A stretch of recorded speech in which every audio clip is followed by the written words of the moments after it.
The Mount Marion deposit is located 40 kilometres to the southwest of Kalgoorlie. It shows on the location plan here. Oops, I didn't want to do that.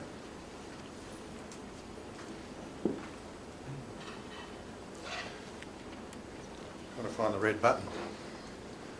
And it's between the Kambalda Road, the Kalgoorlie to Kambalda Road, over here on the eastern side, and the Coolgardie to Norseman Road over on the western side. These are the mining leases on which the Mount Marion deposit is situated, and the plant itself is located here, right alongside the site of the old Ghost Crab gold mine. And it's a matter of good fortune because the Ghost Crab gold mine is now used as the dump for the tailings from the plant. Just a couple of shots of the plant itself.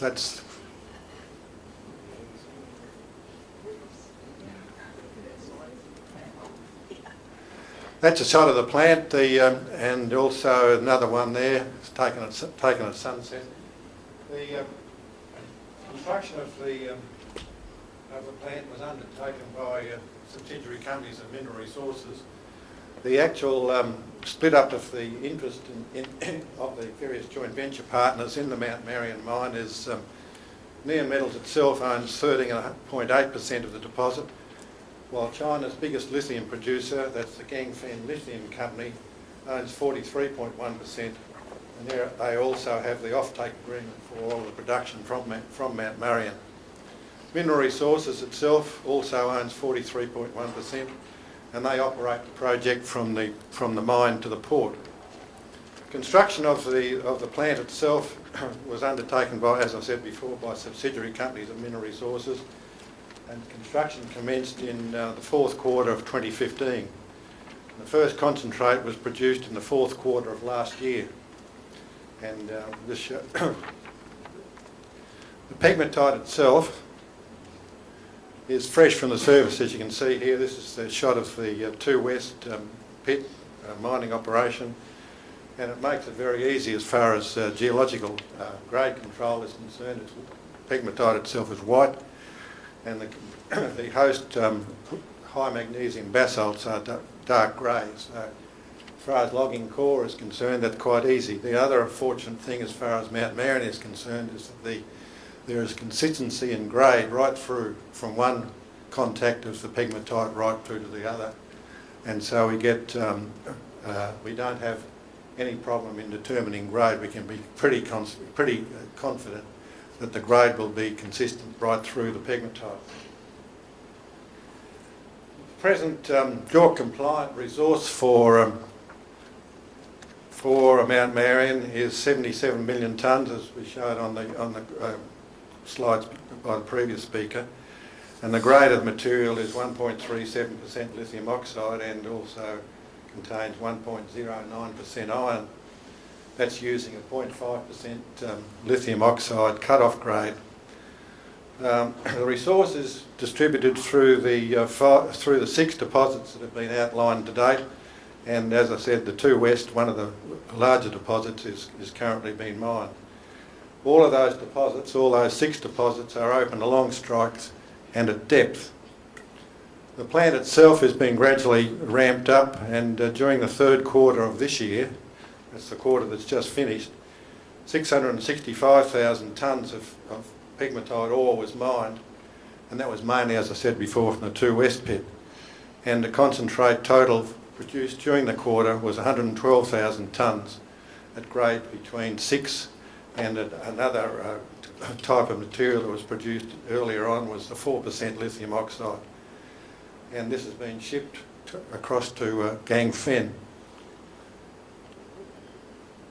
The pegmatite was first discovered by the Geological Survey of Western Australia way back in 1913.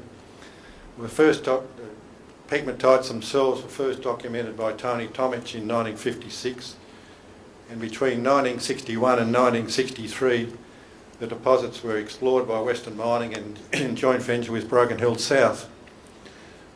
5 deposits were defined by that joint venture, and those were the 1, 2, 2 West, 3 and 4 deposits. And in 1962, Western Mining investigated the economics of producing lithium carbonate by using the Arroyo gold treatment plant in Kalgoorlie. It didn't eventuate, the economics didn't stack up at that particular time. They also, later on in 1996, production of potash was investigated by McSweeney and Associates from producing the potash from the K feldspars, which are a common component of the pegmatites at Mount Marion. Emplacement of the Mount Marion pegmatites is related to the intrusion of the large granodiorite, which is approximately 2 to 4 or 5 kilometres to the southwest of the various deposits. Granodiorite itself has got a marginal zone of hornblende, which gives a very strong magnetic signature. The actual outlining of the pegmatites themselves, aeromagnetic data is not particularly of any particular use. The most valuable type of technique to use to outline the deposits we found was airborne radiometrics. And in this particular slide here, you can see you come back into looking at the mining leases, and we've got the various deposits, number 2 West 2, and you've got the outlining all of those deposits. We've got this radiometric anomaly, which is due to the very high content of potash, which is within the pegmatites themselves. You can also see the structures that affect the deposit itself. We've got these very strong northwesterly structures, and we have some northeasterly structures also, which offset these particular number 5 deposits. The deposits themselves outcrop all the ones that have been drilled out, and we can see that in this particular case, this is the outcrop of the number 1 deposit. The pegmatite is quite strongly expressed on the surface, and the outcrop for the number 1 deposit extended over 400 metres. The pegmatite deposits themselves, the 6 pegmatite deposits themselves, have very similar characteristics. You can see there's a very shallow dip to the west, about 15 degrees, and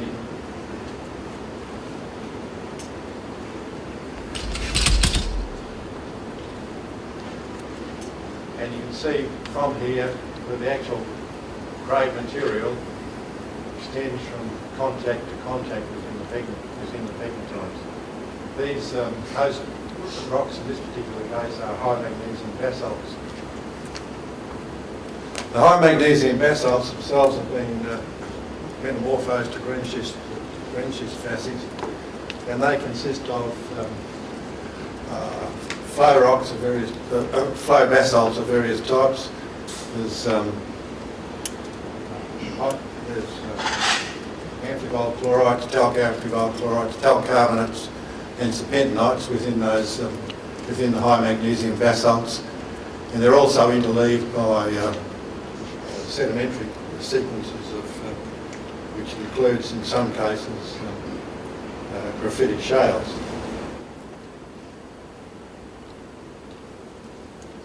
The other thing that's worthwhile noting from the drill work that has been done here is that there are a whole series of these sills, if you like, of the pegmatites. And you can see we've got the 2 West deposit here and the number 2 deposit over here. In between them are actually other less significant sills that aren't shown on this cross section. We have the number 1 deposit further to the east here. So there's a whole series. The other thing that was interesting that turned up with the drilling that was done was in the 2 West deposit, on the western side of the 2 West deposit, was a very thick zone of pegmatite material. In this case, it was extending to a depth of over 500 metres.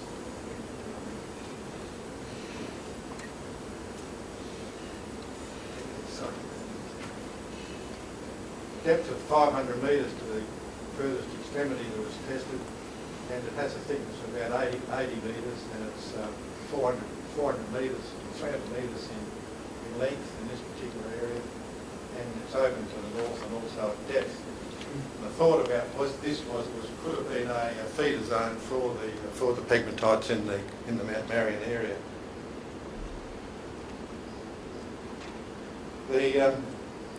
As I said before, the remarkable thing about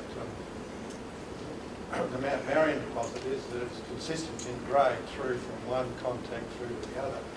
In contrast to some other pegmatite deposits, such as this one at the Mount Considerite, the Wodgina, where we have distinct layering in the mineralogies that are observed within the pegmatites there. And you can see the different types of layers that we've got there: albite, quartz, muscovite, coarse-grained spodumene in one zone, fine-grained albite, and microcline, and so on and so forth. So quite distinct layers there, which suggests that there were multiple intrusions in the formation of the pegmatites at that particular deposit. In contrast to those at Mount Marion, where the consistency of grade and the consistency of mineralogy suggests that there was just one single intrusive event.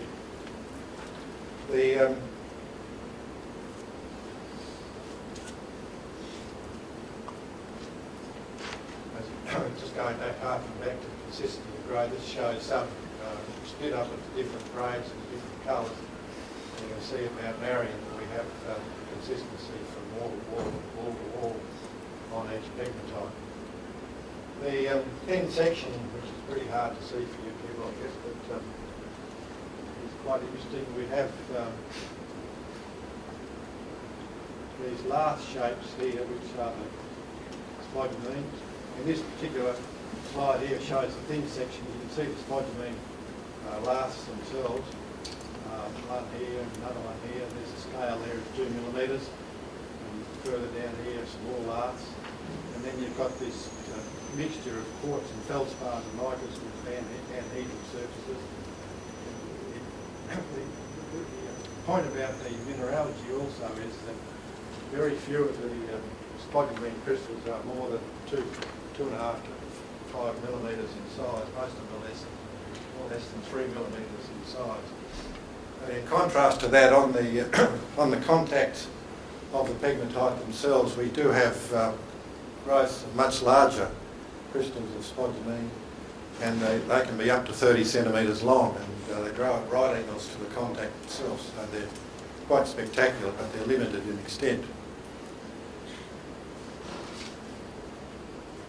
The mineral distribution within the pegmatite is this. As far as the spodumene is concerned, it ranges in content from 10 to 50%. It's quite distinct in shape when you get used to identifying it. And it's usually pale grey to green coloured, semi-translucent, and being as a lithium silicate, its content is about 7.5% lithium oxide. And at Mount Marion, the spodumene is the only lithium mineral that's been observed, or of any consequence. Other lithium-containing minerals such as lepidolite and beryl and pollucite and elbaite and so on don't exist or have never been observed. There are quartz is another major component within the pegmatites. It varies in content from 15 to 45%, and the quartz itself is usually anhedral in crystal habit. Albite and oligoclase is 5 to 40%, and some of the albite can occur particularly in contact situations as clevelandite, finely layered material. Potassium feldspars are quite a dominant mineral within the pegmatite, and they range from 2 to 25%. They're dominantly microcline. Muscovite is present also, but it's a much smaller content, rarely more than 5%, and ranges from 5 up to 10%. The other accessory minerals that have been considered at various times that might occur there.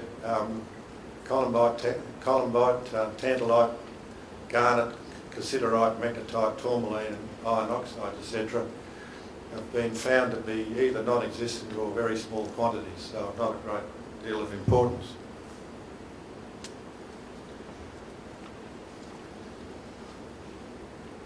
The interesting thing about, as I mentioned before, is the location. She'll go back to the geology. Geology? Yeah, right. As far as the deposit itself is concerned, the interesting thing about it is that its location, as I said, was about 2 to 4 kilometres to the east of the contact zone of the granodiorite. And it's interesting from the point of view when you're considering the formation of the pegmatite minerals. You're looking at a zone which would favour the differential crystallisation of minerals such as spodumene and so on. And that distance seems to be critical. It seems to be the distance that's required for sufficient cooling to go on, but the temperature condition to be maintained so that it's going to favour the precipitation or the crystallisation of these exotic minerals. So as a rule of thumb, 2 to 5, 2 to 10 kilometres seems to be about the distance to go to have a look at the minerals that might contain minerals of interest. So that was one of the observations we made there. As you come back closer from the pegmatites, the spodumene mineralised pegmatites back towards the granodiorite, the size of the spodumene crystals becomes much smaller, the content of spodumene becomes much less, and you get more of an apatite rather than a pegmatite. So it's certainly temperature related. So that's the story about the Mount Marion pegmatite as it stands now. There's actually a publication in the newly published Aussie monograph series about Mount Marion, if you want to look at anything further. So that's all. Thanks very much.